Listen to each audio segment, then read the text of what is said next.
everybody and welcome back. I'm really excited to share with you the next challenge. So each week in February, to run alongside the release of my letters kit, I am running different challenges.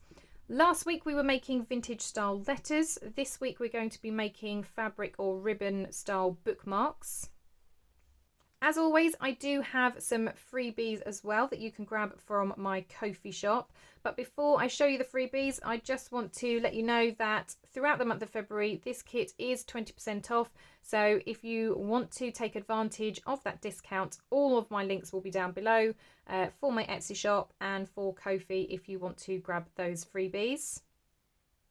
While you're down in the description, you will also find links to my design team. Please go and check those ladies out. They have been working really hard with this kit and have got way much further than I have. I haven't even started really with mine. But it is now half term, so next week there'll be a few videos coming out where I'm working on my project. But I have one lady that's already finished and the others are well on their way. So go and check them out. Go and see what they're up to. They have done some beautiful projects with this kit. Okay, so let me show you the freebie pages. So I'll move the kit out of the way. So these are the freebie pages that you can get from my Ko-fi shop. They are obviously nothing to do with the challenge because the challenge is either a fabric or ribbon style bookmark. You can of course make a paper bookmark if you do not have fabrics or a ribbon or anything like that you can use. You can do a paper bookmark, that's absolutely fine. But I do like to post some freebies as well. So in my main kit, I have small versions of these envelopes and lots of people have been commenting saying how lovely they are. So I thought I would blow them up and we could use those as freebies. So this is the more feminine one, so it's got lots of florals around it and the kind of faded picture that you can see overlaid on the top. It does have some kind of flowers and things on the page. You've got a fountain pen and a feather, but just a very sort of girly envelope. And then the other one is more sort of masculine and grungy. Still has a similar layout, so we've got the fountain pen and a letter, but you've got an inkwell and there's no flowers and things on this one. So as I said, those two you can find in my Ko-fi shop. So as I was just saying, I haven't got very far with my journal at all. All I've done is dug out really the covers that I'm going to be using. Now I have got two, and I'm not making two journals as such. I'm going to do like a do-si-do type journal where they're kind of back to back. So the idea is that once you've kind of gone through and flipped through one journal, you then kind of turn it over and then you've got another journal attached to the back. So I'm going to kind of do it like that. But yeah, we'll see how that goes. As I say, it's now half term. So next week you'll see my videos where I'm kind of putting everything together and working on my project with the kit. So for this week's challenge, I've got some bits of fabric and things that I want to use. I have already made my masculine bookmarks because, as I said, I've got a kind of masculine and feminine theme to my kit. And not that this book has anything to do with it, but I just wanted to show you my fabric one that I have made. So you've got bits dangling out of the bottom and at the top, so you can kind of clearly see where your page is then marked. If I open it up so you can actually see, so you've just got this piece of fabric at the bottom. Because this is my masculine one, I've got a picture inside there of obviously his love. And then at the top I've got a little sort of pen nib charm and a lock. So that's that one, and like I said, they just kind of go in there and then they kind of hang out of the top and the bottom, and that just marks the page. Now you can do this with ribbon. I didn't have any ribbon really that I particularly liked, which is why I've used some fabric. This fabric I have used before on another masculine journal that I have done, and I just absolutely love it. All I did was cut off an inch strip, I've folded it over, and I've used my sewing machine to sew up the side. And then I wanted to show different ways of how you can attach dangles and things, because I have these ribbon clips, but I realise again not everybody has those ribbon clips. So on this end, just to show you something different, I actually just used an eyelet. So I punched a hole, used an eyelet, and then I've got jump rings. Again, if you haven't got jewellery making stuff and you haven't got jump rings, you can use a bowl pin or something like that to attach your charms to. So I was just trying to show different options for making these. Right, I will walk you through step by step as I make the ladies one. So as I said, this was the fabric that I used for the man's. And then I've got this kind of more prettier floral that I'm going to use for the ladies one. Now, this one is a lot thinner than this. This is a much thicker material. So where I only folded this over once, I might kind of do this in 3. Just so, again, it's a little bit weightier. So let's move that out of the way. I mean, it's roughly the right height. Obviously not quite, it's a little bit longer, but that's not too much of a problem. And I have been using this. This is something that I bought a little while ago, and I really love this for measuring. It's just so much easier. So I'm going to come 2 inches in, and then I will, like I say, sort of roll it up so that it is a bit thinner when I sew it. I am just going to use my rotary cutter just because that's easier. Obviously, if you don't have a rotary cutter, then you could just draw your line and then cut it with scissors.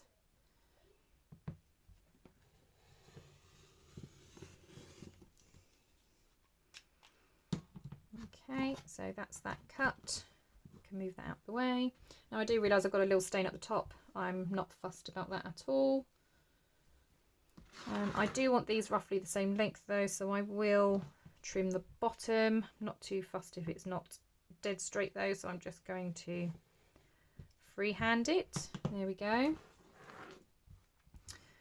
And then let's move that over.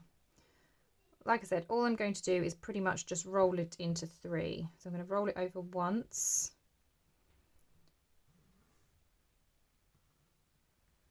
And then I'm going to roll it over again.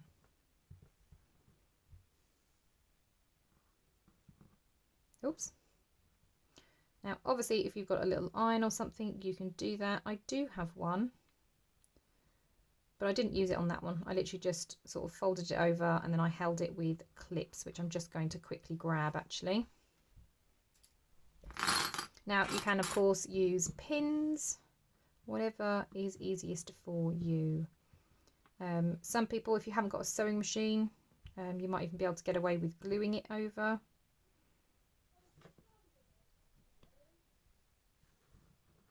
As I say, I'm just going to roll it into a tube.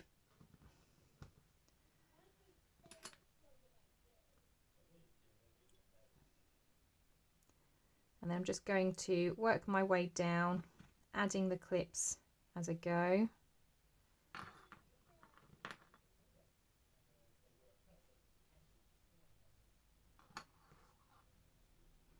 Now this one does fold easier than the other fabric because, like I said, it was thicker, so it did just try to spring open all of the time. So this one is folding a lot easier. But that's all I did, just kind of rolled it up, put my my clips on.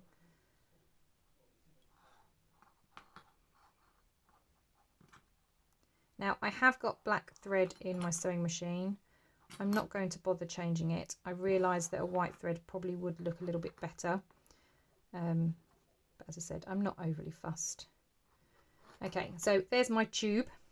So all I'm going to do is pop over to my sewing machine. I'm going to sew up this edge and then I'll come back and I'll show you how I did the ends.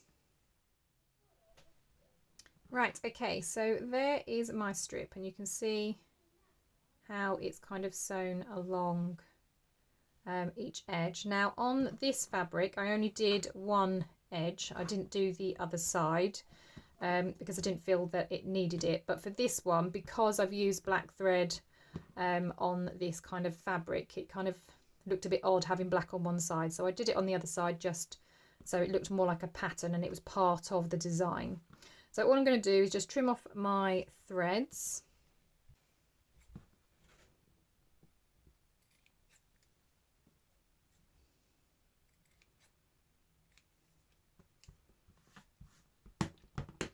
And then we can start adding the different bits and pieces on.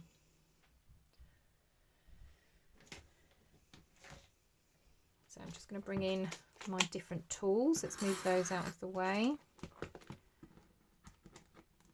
I've got these pieces. I'm just going to clear the decks of the stuff that I don't need. Right, okay, so as I said, I have been using these kind of ribbon clips on the ends of mine. So I am going to use that again, only because I obviously have got them. If you don't have them, as I said, you can just pop a hole in, use an eyelet as well. I will be doing that on the other end. But these ribbon things are just so easy to use. So you just literally pop them on the end, and you can get them in different widths. I can't remember, I think this is about 1 centimetre. Whoops. But you can get them wider. So I know that obviously this is thinner than the width of my bookmark, but that's fine. So all you do is just kind of push it close. So I push it with my fingers first, and I just come in with my tools just to kind of give it an extra squeeze, just to make sure that it's really kind of gripped into the fabric. So that's that side.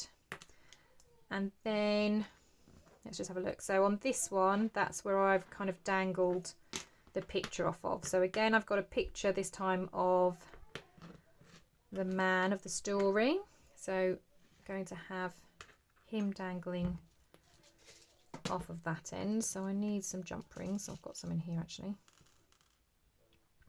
How many did I use on this one? 1, 2, 3. So I'll do the same.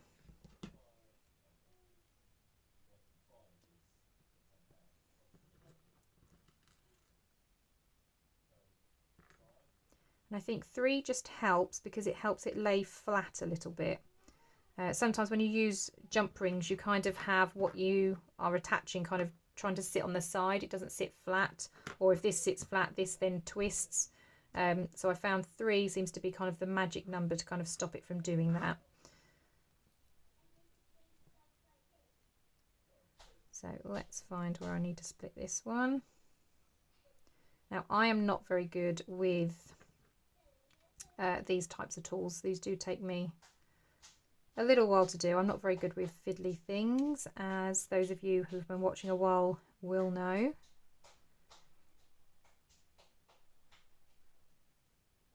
But that's why it's so good to have these kind of tools, because they do help you.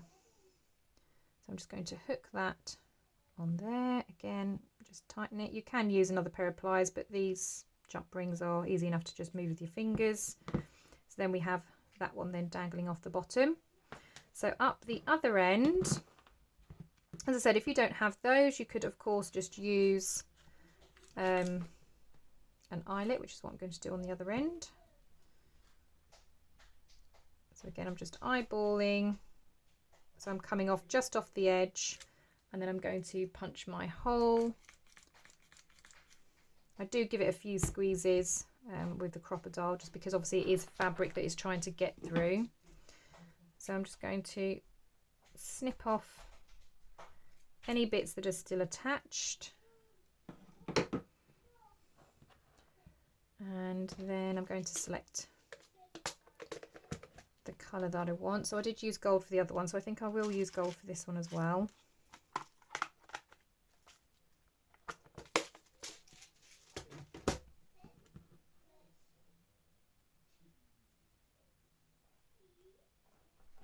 So just make sure that it obviously pushes through all of the fabric. And squeeze.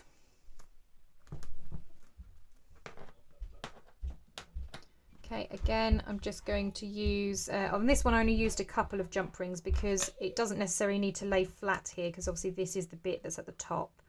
So I'm going to get rid of one of those.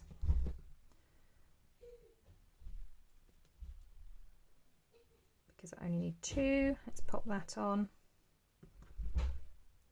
May as well pop the charms on. So for her, I'm doing something slightly different. So I've still got the, whoops, I've still got the pen nib. But for him, obviously, I had a little padlock. So for her, I'm having a key. And then again, it's that idea again of belonging and that they're together. So yeah, I thought that was quite a cute little idea to kind of have them linked that way. Oops. See, I told you I'm useless with tools.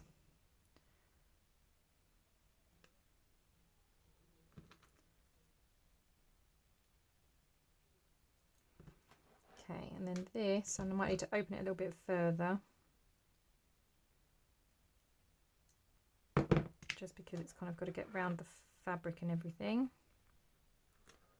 I know you're probably not going to see this very well because all the fabric's in the way, but I'm just going to push them together like I have been doing. And then that's just dangling off the top. And there is my second bookmark. So let's grab my book back in.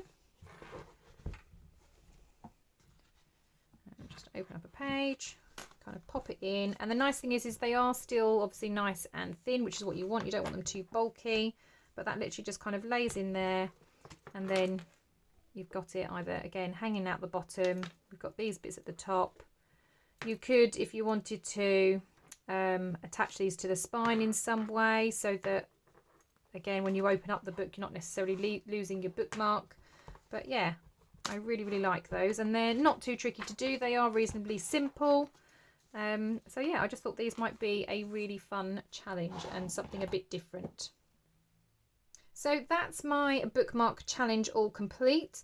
If you are taking part and you are doing the challenges, I would love to see your posts. If you use the hashtag NSPC letters throughout the month of February, then I'll be able to see whatever it is that you are creating to do with these challenges. I will be using that hashtag as well at the end of the month to see who's been posting their different makes, and I'll be doing a drawing as well for somebody to win a free kit at the end of the month. The link to my Facebook group will again be down below in the description. Feel free to pop all of your photos over there. Well, that's everything from me today. Thank you very much for watching, and I'll see you all in the next crafty video. Bye for now.